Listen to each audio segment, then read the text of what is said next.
Assalamualaikum warahmatullahi wabarakatuh. Bertemu lagi dengan Ibu di pelajaran Bahasa Indonesia kelas 10 semester ganjil dengan materi mengonstruksi teks laporan hasil observasi dengan memerhatikan isi dan aspek kebahasaan. Baik, untuk selanjutnya kita akan belajar mengenai pengertian dari mengonstruksi. Ya, apa sih yang dimaksud dengan mengonstruksi? Kalau kalian pernah melihat sebuah bangunan atau rumah, ya, itu tentunya kita menyusunnya atau membuatnya menggunakan teknik konstruksi atau kita bangun. Nah, sama seperti teks laporan hasil observasi, itu yang bisa kita bangun atau kita konstruksi. Nah, kalau rumah tersebut kita mengonstruksinya menggunakan semen, batu bata, kerikil, dan lain sebagainya. Nah, tapi kalau teks laporan observasi di sini menggunakan yang satu, ada aspek kebahasaannya. Yang kedua, menggunakan struktur dari teks observasi tersebut. Nah, untuk poin aspek kebahasaan dengan struktur ini sudah pernah kalian pelajari, ya. Nah, untuk pengertian dari mengonstruksi di sini artinya adalah membangun, membentuk, dan menyusun. Dalam hal ini, menyusun teks laporan observasi dengan memperhatikan isi dan kebahasaannya. Untuk selanjutnya, ya, yang harus kita perhatikan adalah untuk mengonstruksi teks laporan observasi. Yang pertama ada struktur, ya. Adapun struktur pada teks laporan observasi ini sudah pernah kalian pelajari, yaitu ada pernyataan umum, ada aspek yang dilaporkan, ada pula penutup. Lalu untuk kaidah kebahasaannya, yang pertama adalah kalimat definisi. Apa yang dimaksud dengan kalimat definisi? Kalimat definisi adalah kalimat yang menjelaskan tentang pengertian ya ataupun makna dari sebuah kata. Ciri-cirinya kalimat ini menggunakan kata adalah, yaitu, ialah, merupakan, dan lain sebagainya. Ya. Contohnya di sini ada sebuah teks laporan observasi ya yang berjudul The Topeng Museum Angkut. Nah, kalau kalian lihat di sini ada kalimat definisinya. The Topeng adalah salah satu tempat wisata yang terletak di Kota Batu, Jawa Timur. Nah, pada kalimat ini adalah kalimat definisi karena menggunakan kata adalah. Untuk kaidah kebahasaan yang selanjutnya, ada konjungsi atau kata penghubung. Kata penghubung di sini wajib digunakan untuk setiap teks ya, semua jenis teks kita wajib menggunakan kata konjungsi. Fungsinya adalah merangkaikan kata dengan kata maupun frasa dengan frasa, frasa dengan klausa. Tentunya untuk konjungsi ini kalian sudah mempelajari sebelumnya ya. Kita ambil contoh untuk konjungsi pada kalimat kedua adalah apa di situ konjungsinya? Dengan ya. Keberadaan The Topeng tidak dapat dipisahkan dengan museum. Oke, kata dengan di sini menunjukkan contoh konjungsi. Lalu, kaidah kebahasaan yang ketiga, teks observasi menggunakan kalimat simpleks. Kalimat simpleks di sini kata lainnya adalah kalimat tunggal. Artinya kalimat ini hanya mengandung satu predikat atau satu kata kerja saja. Nah, contoh yang lainnya dari kalimat simpleks ini adalah dia tidak menggunakan konjungsi ya. Jadi bentuknya lebih simpel atau lebih sederhana daripada kalimat kompleks. Nah, untuk kalimat kompleks cenderung lebih panjang daripada kalimat simpleks. Ciri-cirinya adalah untuk kalimat kompleks di sini dia ada kata penghubungnya ya. Ada kata penghubungnya. Contohnya apa? Kata penghubung atau konjungsi. Ada dan, atau, apalagi, karena, oleh karena itu, sebab, ya, dan banyak lagi contohnya. Untuk selanjutnya ada sinonim. Sinonim ini artinya adalah persamaan makna, ya. Lalu digunakan juga antonim. Untuk kaidah kebahasaan yang terakhir, pada teks observasi ini juga menggunakan data. Wajib hukumnya ya, teks observasi ini menggunakan data.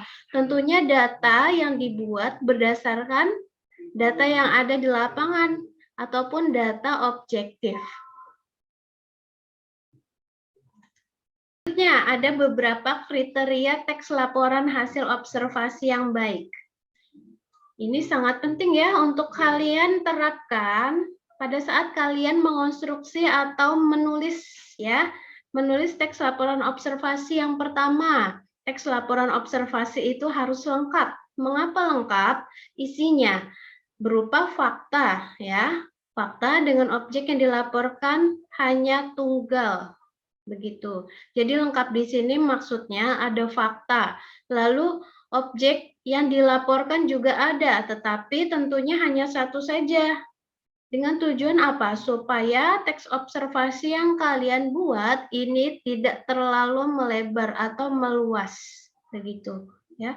Untuk yang kedua, informasi yang disajikan lugas, berurutan dan sistematis. Nah, untuk membuat teks laporan hasil observasi yang baik, informasi yang disampaikan harus berurutan. Misalnya dari A, B, C, D hingga Z. Seperti itu ya, tidak boleh dibolak-balik tata urutannya. Lalu yang ketiga, ditulis dengan bahasa yang baik dan jelas. Ya, bahasa yang baik dan jelas di sini berhubungan dengan penggunaan kalimat efektif. Nah, untuk kalimat efektif ini kalian sudah belajar sebelumnya ya pada teks-teks misalnya teks eksposisi ataupun teks yang lainnya. Nah, yang keempat jelas, tidak menimbulkan salah pengertian. Nah, mengapa sebuah kalimat di sini ada yang menimbulkan salah pengertian? Misalnya kalimat tersebut ambigu atau mengandung multitafsir ya. Jadi kalimat pada teks laporan hasil observasi harus jelas, tidak menimbulkan salah pengertian ataupun multitafsir. Artinya ya cuma satu, ya. Oke, nomor 5, objektif. Objektif di sini artinya adalah sesuai dengan kenyataan, data, dan fakta yang ada di lapangan. Tentunya hasil dari pengamatan atau observasi ya yang sudah kita lalui. Nah, selain objektif, tentunya harus disertai dengan data yang akurat dan meyakinkan. Kita bisa menambahkan beberapa sumber ya, beberapa sumber misalnya dari internet atau dari surat kabar. Bisa kalian tambahkan untuk memperkuat data yang sudah kalian sajikan dalam teks laporan hasil observasi. Oke. Yang terakhir adalah tidak ada penutup atau kesimpulan dari penulis. Maksudnya adalah penulis dilarang untuk memberikan tanggapan ataupun pendapat dan ide. Karena apa? Esensinya adalah teks laporan hasil observasi ini berisi tentang fakta-fakta, ya, bukan pendapat atau opini. Nah, berikut ini langkah-langkah mengonstruksi teks observasi. Yang pertama, memilih tema atau topik yang menarik.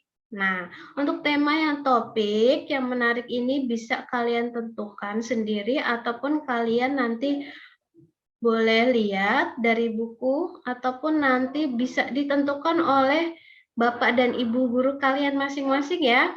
Lalu yang kedua, tentukan pernyataan umum atau klasifikasi yang menjadi fokus laporan kalian. Nah, mengapa harus fokus? Karena supaya tidak pembahasannya ini tidak melebar ya. Pernyataan umumnya apa? Misalnya kita harus tentukan satu. Misalnya tadi the topeng, kita berarti pernyataan umumnya berisi tentang the topeng. Tentunya kita ungkapkan melalui kalimat definisi ya. Lalu klasifikasi. Nah, klasifikasinya ini adalah jenisnya atau macam-macamnya. Tadi contohnya the topeng. Ya, topeng di sini kan ada maksudnya jenis-jenis topeng ya, jenis-jenis topeng itu bisa kita jadikan sebagai contoh dari klasifikasi contoh ya. Oke, untuk yang ketiga, susunlah kerangka teks. Nah, kerangka teks ini kita beracuan pada struktur teks laporan hasil observasi. Nanti kita akan coba belajar membuat kerangka teks. Nah, setelah kita membuat kerangka teks, lalu kita kembangkan ya, kita akan kembangkan kerangka tersebut dengan menggunakan pola deduktif maupun induktif. Nah, untuk membuka lagi ingatan kalian mengenai pola paragraf deduktif dan induktif, itu bisa kalian buka-buka lagi ya. Kalian baca-baca lagi di buku catatannya. Ibu hanya menjelaskan secara sekilas. Oke, pola deduktif adalah ya pola paragraf yang kalimat utamanya ada di awal paragraf. Ya.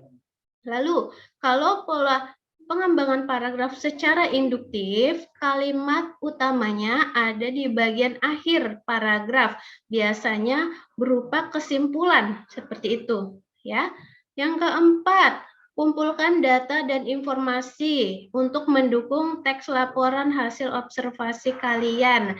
Tentunya hasil observasi ini adalah hasil pengamatan melalui indera penglihatan. Nah, kalian bisa mengumpulkan data, misalnya fotonya, gambarnya, ataupun informasinya, ya, untuk mendukung teks laporan hasil observasi kalian bahwa hal tersebut merupakan sesuatu yang objektif ataupun sesuai dengan kenyataan. Nah, untuk selanjutnya, silakan kalian tulis teks laporan observasi dengan memperhatikan sistematika dan kebahasaan. Yang ini jangan lupa. Untuk sistematika bisa kita buat, pasti bisa kita buat apabila kita sudah menyelesaikan kerangka teksnya, ya. Nah, untuk kebahasaannya kalian bisa buka-buka lagi catatannya, yang ini sudah kita pelajari bersama-sama. Nah, untuk kebahasaannya di sini haruslah lengkap ya. Selanjutnya, langkah-langkah mengonstruksi teks laporan hasil observasi. Yang pertama, menentukan tema. Ya, kita tentukan tema supaya apa? Supaya lebih fokus ya, supaya tulisan observasi kalian itu tidak kemana-mana, tidak terlalu meluas temanya. Lalu yang kedua, menentukan tujuan. Nah, selanjutnya ada langkah-langkah mengonstruksi teks laporan hasil observasi. Yang pertama, kalian harus menentukan tema. Ya, tentunya temanya ini kalian tentukan supaya tidak terlalu meluas bahasannya ya. Lalu yang kedua, kalian harus menentukan tujuan observasi. Nah, berkaitan dengan manfaat ya, manfaat yang kalian bisa sampaikan kalau kalian menulis laporan hasil observasi tentang apapun.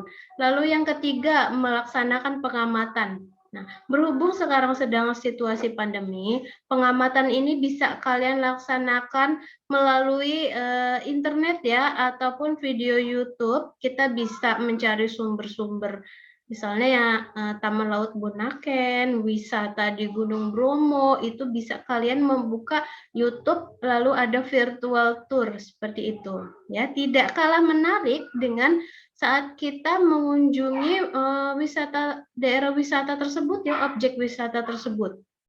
Ya. Lalu yang keempat, menyusun kriteria aspek yang ingin dilaporkan. Kita juga harus membuat aspek-aspek apa saja yang ingin kita laporkan supaya hasil dari teks observasi kita ini tidak terlalu meluas ya. Lalu yang kelima, membatasi jumlah aspek yang ingin dilaporkan. Kita harus juga membatasi jumlah aspek yang dilaporkan. Ya. Lalu yang keenam, mendeskripsikan unsur yang dijelaskan sesuai aspeknya. Nah, setelah kita menentukan aspeknya, jumlah aspeknya ada berapa, masing-masing dari aspek itu akan kita jelaskan atau deskripsikan supaya si pembaca bisa merasakan bahwa teks ini merupakan sesuatu yang objektif. Lalu, yang ketujuh, melengkapi dengan data dan gambar. Ya, gambar ini bisa kalian peroleh dari berbagai macam sumber, sumber cetak maupun sumber mencetak, misalnya dari internet. Boleh, ataupun kalian pernah terjun langsung ke objek wisata tersebut atau tempat, ya, atau suatu tempat, kalian bisa mengambil gambar atau melampirkan fotonya. Lalu yang kedelapan, membuat simpulan. Nah, untuk membuat simpulan di sini tidak berisi tentang pendapat penulis. Adapun simpulan di sini sifatnya tidak wajib ya, hanya mengulang kembali apa-apa saja yang sudah disampaikan sebelumnya pada teks laporan hasil observasi yang sudah kalian buat. Baik, untuk selanjutnya Ibu ada sebuah video ya. Video tersebut akan kita saksikan bersama-sama, lalu akan kita jadikan sebagai bahan pijakan bagaimana caranya kita mengonstruksi teks laporan observasi, mulai dari membuat kerangka hingga mengembangkannya sehingga menjadi sebuah teks laporan observasi yang utuh. Mari kita saksikan bersama-sama.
Baik, setelah menyaksikan video tadi, apa yang sudah kalian temukan dari video tersebut berdasarkan hasil pengamatan kalian?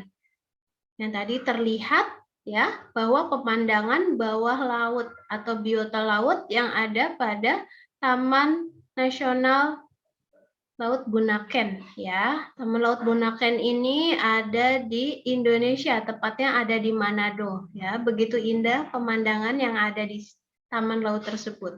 Nah, kita selanjutnya akan mencoba membuat kerangka dari video yang sudah kita saksikan tadi ya. Kita kembangkan menjadi teks laporan hasil observasi. Nah, setelah membuat kerangka, kita kembangkan menjadi teks observasi yang utuh atau lengkap. Bisa kalian saksikan di sini, kita akan coba membuat kerangkanya. Nah, kerangkanya tentunya kita harus membuat tabelnya dulu. Ya, lalu kita bagi menjadi struktur teksnya. Tadi strukturnya ada 3. Yang satu pernyataan umum, ya. Pernyataan umum, lalu yang kedua ada deskripsi bagian, yang ketiga ada deskripsi manfaat. Nah, yang pertama pernyataan umum ini berisi mengenai definisi.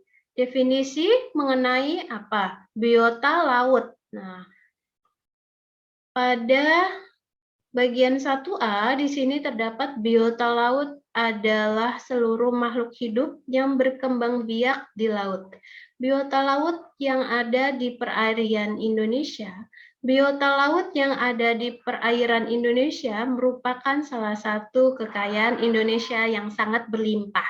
Nah, di sini jelas kita bisa melihat bahwa kalimat ini merupakan kalimat definisi yang wajib kalian buat atau kalian tulis sebagai salah satu bagian dari pernyataan umum ya.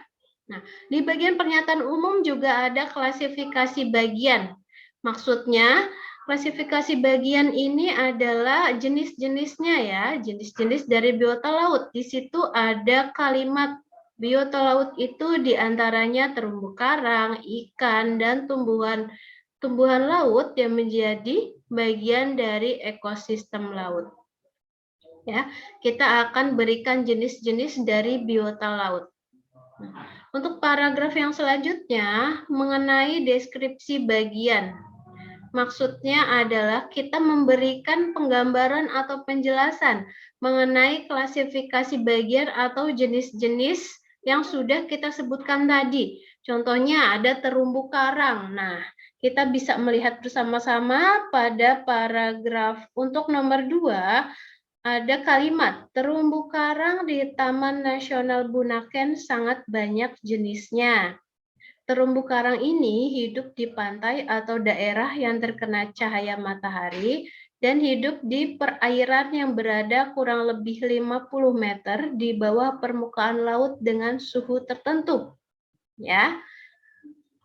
Intinya, paragraf ini menjelaskan atau mendeskripsikan tentang terumbu karang. Selain itu, ya, paragraf ini juga menjelaskan mengenai deskripsi dari ikan yang ada pada Taman Laut Bunaken. Contohnya, ikan kuda gusumi, oci putih, lolosi ekor kuning, goropa, dan sebagainya. Ya, masih banyak jenis-jenis ikan yang bisa kita contohkan ya untuk mendeskripsikan klasifikasi bagian ini agar menjadi paragraf yang jelas atau lengkap. Oke.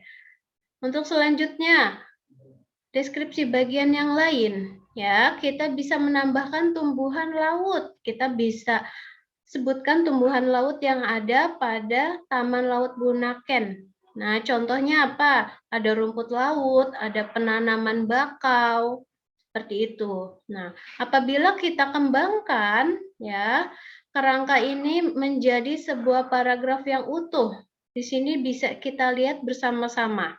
Ya, adapun hasil pengembangan dari kerangka tersebut yaitu di samping terumbu karang dan ikan, Laut Indonesia juga memiliki tumbuhan laut di Pulau Pari, Kabupaten Kepulauan Seribu.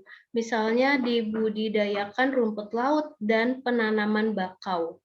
Tumbuhan bakau adalah tumbuhan dari marga Rhizopora. Rumput laut di sini sangat bervariasi. Ada yang bulat seperti tabung, pipih, dan gepeng. Ada yang bulat seperti kantong, dan ada juga yang terurai seperti rambut. Semua dapat hidup karena perawatannya dipantau secara berkala untuk melihat perkembangannya. Seperti itu. Nah, untuk struktur teks atau bagian yang terakhir ada deskripsi manfaat.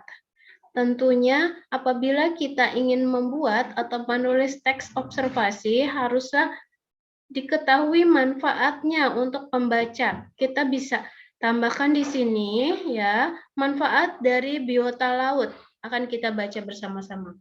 Biota laut seperti ikan dan rumput laut bermanfaat bagi kesehatan karena banyak mengandung gizi. Terumbu karang itu juga berguna bagi ekologi dan ekonomi. Di samping itu, biota laut Indonesia juga bermanfaat bagi perkembangan pariwisata, seperti Raja Ampat di Papua, Pulau Wangi-Wangi di Sulawesi Tenggara, dan Bunaken di Manado. Keragaman biota laut ini juga bermanfaat bagi lingkungan, terutama bakau yang telah menahan abrasi dari besarnya hantaman gelombang dan ombak laut. Baik, sekian pembahasan dari Ibu mengenai mengonstruksi teks laporan hasil observasi. Ya, apabila ada pertanyaan boleh kalian sampaikan melalui komentar ya di bagian bawah video ini. Ibu akhiri sampai di sini. Terima kasih. Assalamualaikum warahmatullahi wabarakatuh.